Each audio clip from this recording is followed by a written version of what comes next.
Hello friends, I hope you are doing well. Today we'll be going over what to do when you're feeling emotionally drained. Understanding this will not only help with your mental health in the long run, but also your physical health. So if you want to have a better understanding for yourself and for your health, keep watching. So first off, what does it mean to be emotionally drained or emotionally exhausted? It's really this state of feeling completely drained, not necessarily physically, but sometimes. It is mostly a feeling on the mental level, which is really a result of long-term stress, either from personal or professional pressures. So you could be feeling emotionally exhausted after a really long week at work, or maybe things aren't going really well in your home life. Whatever the cause may be, it's really important for us to recognize the symptoms and ways to remedy emotional exhaustion. So some symptoms outside of just feeling mentally drained include lack of motivation, having trouble sleeping, irritability, physical fatigue, headaches, changes in appetite, this sense of dread, a sense of hopelessness, and sometimes even depression. So now that we know the symptoms of emotional exhaustion, let's move on to the causes. They can include high pressure jobs, intense schooling, working long hours. I think it's actually really good that this article put these symptoms as the first three because we spend a lot of our time either at work or at school, so they can be huge contributing factors to our mental health. I think it's really important to call out, especially in the American culture or the culture overall, of glamorizing the grind, glamorizing being overworked, glamorizing never having free time. I think to a point, if you are busy and you enjoy the work that you do and it's working towards, a goal that's really fulfilling for you in your life, then please by all means. But if you're working a job or going to school for the sole purpose of the clout, for the status, for the money, for the recognition, if that is your sole drive in working, I would like to just give you this kind reminder to please be more mindful of your mental health if that's the case for you. Some other causes include home life, particularly with family.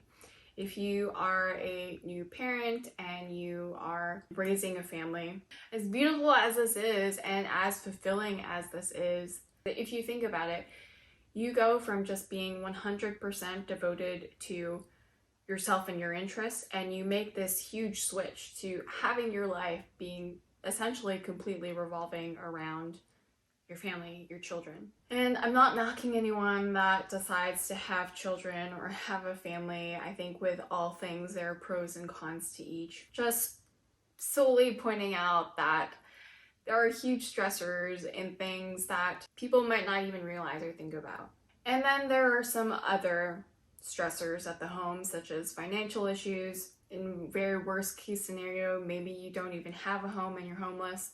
Maybe you're a caregiver for a loved one and that's putting a lot of drain or strain on you. Or maybe you're dealing with the death of a loved one. Or maybe you yourself are dealing with some sort of illness. There are truly so many things that can contribute to emotional exhaustion. So be sure to take extra care of yourself if you're going through any of these things. So if you've resonated with everything that we've talked about so far, here are some things that you can do to help treat or help remedy your emotional exhaustion. I would like to point out that oftentimes emotional exhaustion is the culmination of a very long, drawn out, stressful period. So on that note, it is important to be patient as you work with yourself to get through this sort of difficult time in your life. And what will also help is making baby steps to healthier and better habits that will help to prevent emotional exhaustion in the future. The first thing that you can do is eliminate the stressor, if possible. So talking about the job, me personally, I found that my job was a huge contributor to my emotional exhaustion, to the detriment of my mental health, really. And I got to the point where I decided I had to get out of that, and my mental health, my mental well-being has been a lot better since. The second thing you can do is to eat a better diet. And I know it is so tempting to reach for the junk when you're stressed out. I am totally guilty of this. I will want to stuff my face with ice cream or chips or practically anything that's not good for you if I decide or remember to eat.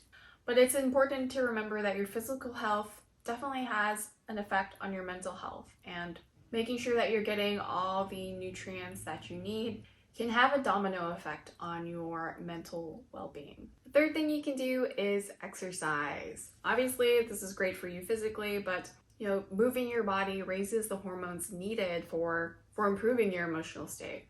And it also helps to keep your mind off of whatever problems are going on in your life. The fourth thing you can do is to limit alcohol. And I know a lot of people like to turn to alcohol for a good time. Always remember that it is a very temporary and really insufficient fix to a bigger problem with even bigger drawbacks. I mean, we all know that alcohol is not really good for your health, but it also interferes with your sleep as well. And on that note of sleep, make sure that you're getting enough of it. Sleep is so crucial to so many aspects of your health.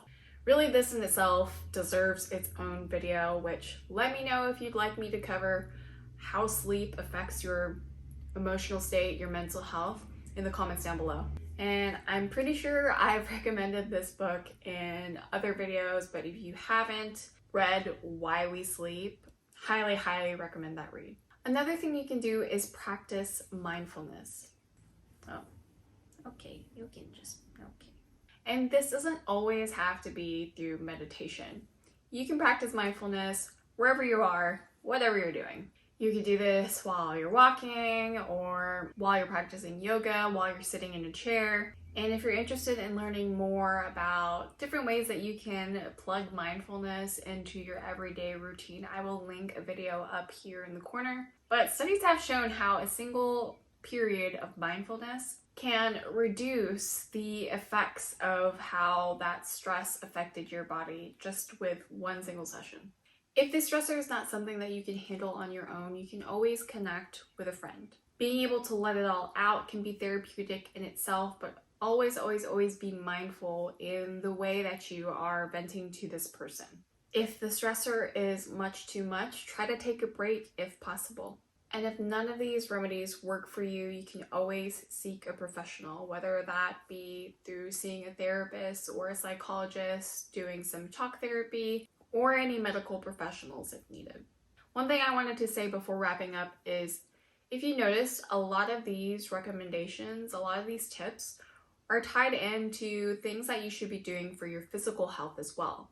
From what I've experienced, physical health is always in the spotlight. No one really pays mind to emotional or mental health. It's just kind of this woo-woo thing that we don't really talk about or acknowledge. But it's important to remember, though, that it's all connected. Just like how your physical health can affect your mental health, the relationship is definitely mutual, and really both play huge, vital roles in your overall health and your outlook in life in general. So I hope you found these tips helpful, and if you're feeling this way, I'm sending you lots and lots of love. I can definitely empathize with you and hope you find the help or the remedy that you need to get to feeling better. Truly wish that for you. So until next time, I hope you take good care, and I'll talk to you later. Bye.